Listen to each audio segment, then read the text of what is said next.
Radio Motive, la radio qui vous inspire. Bonjour à tous. Alors aujourd'hui, on se retrouve pour parler, comme le titre l'indique, de motivation, d'orientation en cette période merveilleuse qu'est le lycée. Il y a une citation là qui me vient tout de suite à l'esprit quand je pense à orientation, puis même vie active. C'est l'important, ce n'est pas de réussir dans la vie, mais de réussir sa vie. Je trouve que c'est très important dans la mesure où on a souvent tendance à nous dire oui, il faut avoir telle situation à tel âge, fais les choses maintenant sinon c'est trop tard. Mais il n'y a pas d'âge dans la vie pour faire ce qu'on aime. Et c'est ce qu'on a pu voir à travers les différentes interviews qu'on a fait en compagnie de mes merveilleux camarades que je vais laisser se présenter. Donc à vous. Alors. Merci beaucoup Ruth. Ah là là, toujours aussi merveilleuse comme vous l'êtes d'habitude. Bon on se retrouve, donc moi c'est Bilal, comme vous me connaissez très bien, et nous sommes là encore de nouveau pour de nouveaux podcasts dans la Radio Motive. Donc je laisse la parole à mes camarades. Allez. Hello, moi c'est Elisa et je suis en terminale et ici pour vous motiver. Bonjour à tous, moi c'est Harold Miconio, je suis aussi en terminale et je suis également ici pour vous motiver, même si on dirait pas. Bonjour à tous, moi c'est Junitei, je suis en première commerce et je suis là pour vous motiver aussi. Bonjour à tous, moi je m'appelle Moana Fatima, je suis en seconde générale et moi aussi je suis là pour vous motiver. Bonjour, moi c'est Amélie. On a interviewé des étudiants, des jeunes professionnels pour vous aider un petit peu à faire vos choix dans votre vie. Mais quelle merveilleuse troupe j'ai là, waouh, je suis gâtée. Alors, en effet, comme Amélie l'a si bien dit, on a interviewé et étudié aussi le parcours de nombreuses personnes dans des chemins de vie bien différents, que ce soit professionnel ou général. À travers ces interviews, on a étudié leur orientation, mais de manière plus générale leur parcours de vie, en passant par une professeure de sport qui était dans une filière technologique, qui a après basculé dans le général, comme une intervenante aussi qui elle pareil s'est reconvertie dans plein de branches différentes, vous allez le voir, et qui elle aussi a beaucoup douté. C'est ça l'important avec l'orientation, je pense que c'est le doute. C'est super important de douter dans la vie. C'est une preuve de maturité, c'est une preuve d'avancement. Si on ne doute pas, si on ne doute pas d'une certaine manière, je pense qu'on n'évolue pas. Et c'est ce qu'on a voulu vous retranscrire à travers nos nombreuses interviews qui, je l'espère, vont vous plaire. Ok, donc on vous laisse avec la suite. Bonne écoute. Bon, bonne écoute. Visionnage bientôt, on l'espère, mais bonne écoute. Bonjour à tous, donc là nous sommes avec Clémence et nous allons interviewer, votre prénom c'est Gabriel. Gabriel. Donc Gabriel, on va vous demander de vous présenter, de nous dire la formation que vous faites, vous êtes en alternance, c'est ça? C'est ça, exactement. Et expliquer qu'est-ce que vous faites en alternance, voilà. Oui, bien sûr. Donc, je m'appelle Gabriel Wu. Je suis actuellement en alternance au CFA Médéric. Donc, c'est une école d'hôtellerie-restauration sur Paris. Et j'ai passé mon CAP, mon bac, les deux en cuisine. Et donc là, actuellement, je suis en BTS en première année, en service. Ok. Et du coup, pourquoi vous avez fait ce choix? Pourquoi ce métier? Parce que j'ai toujours aimé cuisiner quand j'étais petit, que ce soit chez moi avec ma mère ou en famille, chez ma tata, etc. Et quand j'aimais pas trop le collège, l'école en général, et donc je cherchais une alternative entre guillemets. Donc j'ai trouvé l'alternance au sein du CFA Médéric. Et donc en fait, je me suis tourné vers la cuisine puisque c'est ce qui me plaisait. Et finalement, je me destinais pas forcément à faire énormément d'années, juste un CAP. Et je suis resté, là c'est ma 5e année, donc ça m'a plu. Et du coup, vous nous dites que c'est votre rêve d'enfant qui vous a poussé à cette formation. Voilà, c'est exactement. Ok. Et qu'est-ce qui vous motive maintenant à continuer dans cette voie? C'est l'argent, le prestige, la Non, pas forcément. C'est juste le fait de faire plaisir, parce que la restauration, c'est quand même un milieu où on est d'abord au service des gens. Donc on doit leur servir leur repas et fait, juste le fait de savoir que les gens sont heureux de manger ce que je fais ou ce que je sers, ça me fait avancer. Et une question, est-ce que vous voyez finir votre vie dans ce métier? Oui, bien sûr, ouais. Et vous pensez pas à changer un jour ou l'autre? Alors après, l'hôtellerie-restauration, c'est un milieu qui est vraiment très très large. Donc j'ai déjà changé du coup de la cuisine au service, mais pourquoi pas tester d'autres métiers en lien avec l'hôtellerie-restauration. Et est-ce que votre métier, votre formation, elle demande des sacrifices pour...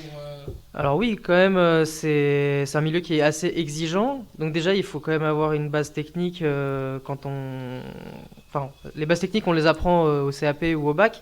Quand on se lance dans le BTS ou qu'on continue dans la vie active, donc il faut quand même, il y a des exigences qui sont demandées dans les établissements.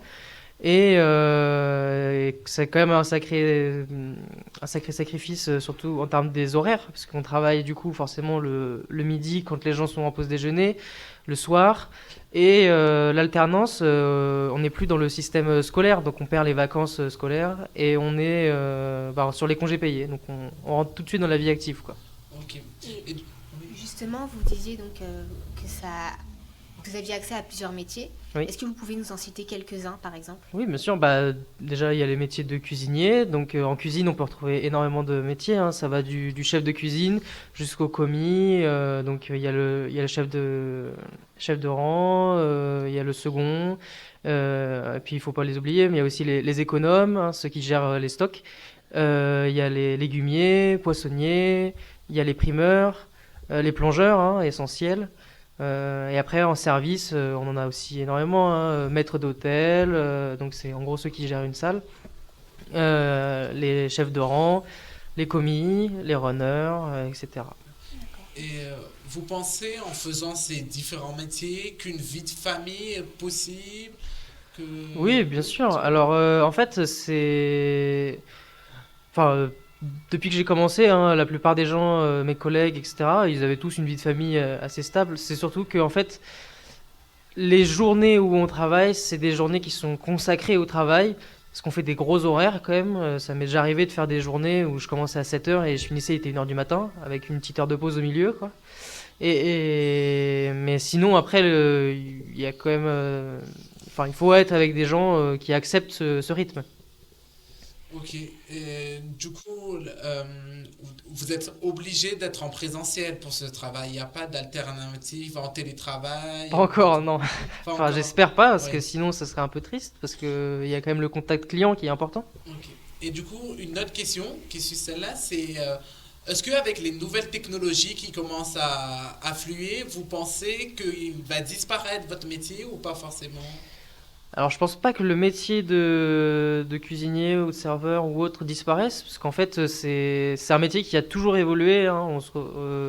Ça existe depuis des centaines d'années et qui a suivi le cours du temps, hein. On était encore sur des fours à charbon ou des fours à bois, et maintenant on est au gaz et on se tend vers l'électricité. Donc, vous voyez, ça évolue tout le temps et je pense que ça va pas disparaître, c'est sûr même, mais ça va bien évoluer et normalement ça va pouvoir se démocratiser même, hein, comme on voit avec les émissions de télé, etc., qui donnent de plus en plus envie. Voilà. Et lorsqu'on vous a recruté, est-ce qu'on s'est basé sur vos diplômes ou vos expériences plutôt? Mais alors, vu que je suis toujours en apprentissage, l'entreprise où je suis actuellement, ils se sont pas basés sur mes diplômes. Ils ont vu mon expérience, parce que du coup, c'était déjà, ça faisait déjà 4 ans que j'étais dans le milieu. Mais si on rentre dans la vie active, quand on sort du diplôme, c'est intéressant de commencer par des petites, entre guillemets, maisons.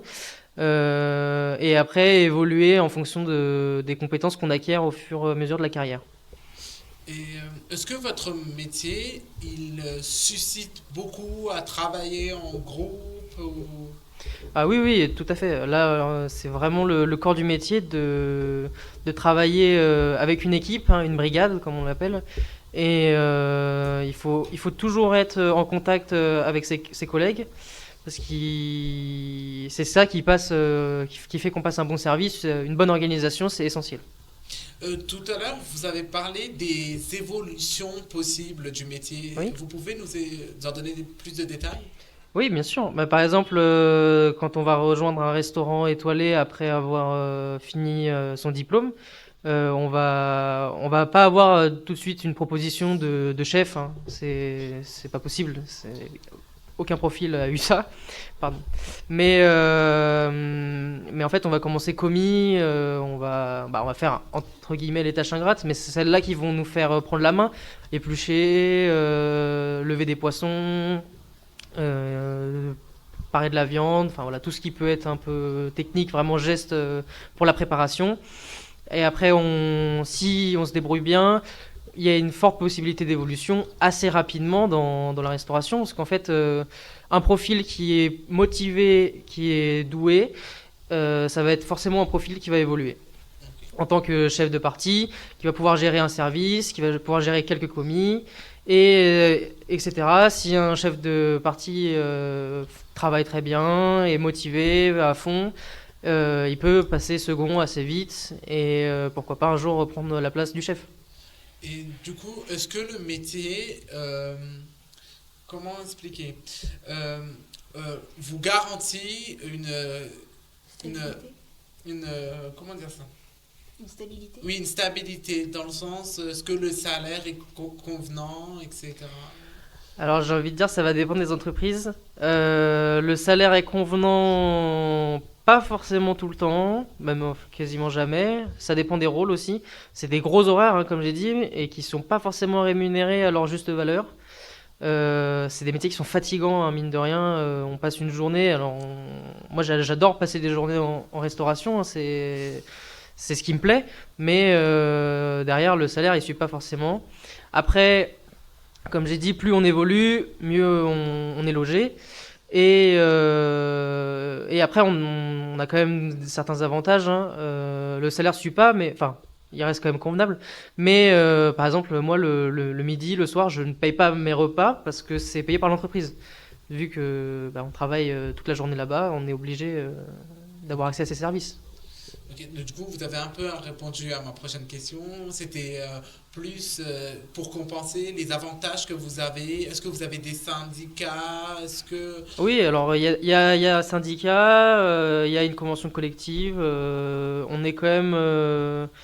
je dirais que la restauration d'il y a 30 ans, c'est pas la même qu'aujourd'hui. C'était vraiment un milieu qui était très très dur, mais aussi bien physiquement sur le travail que sur le mental, à cause de la pression qu'on pouvait subir de la part de ses supérieurs, etc.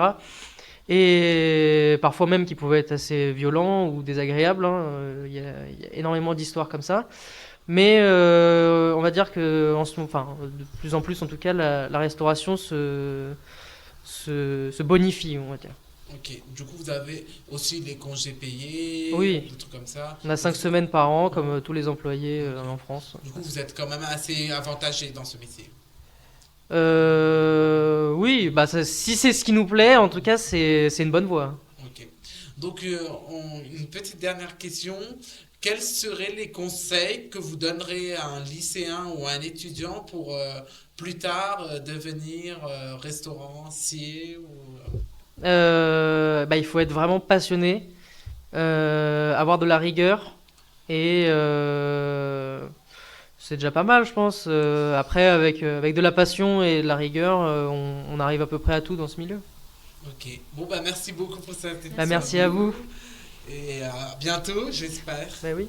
Motivation, quête d'identité, passion, voilà l'objectif premier de nos entretiens, de notre travail au sein du lycée et de cette radio si pertinente, d'où son nom, Radio Motive, la radio qui vous inspire. Génial.